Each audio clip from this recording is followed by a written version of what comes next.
Okay, friends, let me start off by saying every man needs a good chainsaw for whatever. If they're a man who does things around the house for themselves, they need a good one. But gas is too loud, okay? If you live in a quiet neighborhood, your neighbors get disturbed, the Karens call the cops, you know what I mean. So today we're going to be reviewing this, the Zegjaw 10-inch 20-volt rechargeable. Okay, this is actually a pretty nice little saw. Okay, but I guess the best review, as you can see I have a log set up, is to just show it to you in action. So first, it has a safety switch you have to turn on manually by pulling the handle back. Then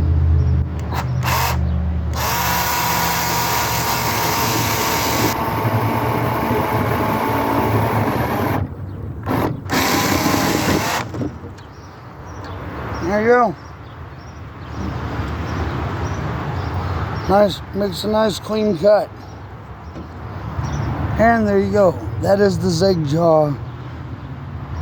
I bought it online at walmart.com, $59, $75.55 after tax and shipping. Shipped to my house in 3 days. 20 volt and has more power than a damn home light. All right, peace.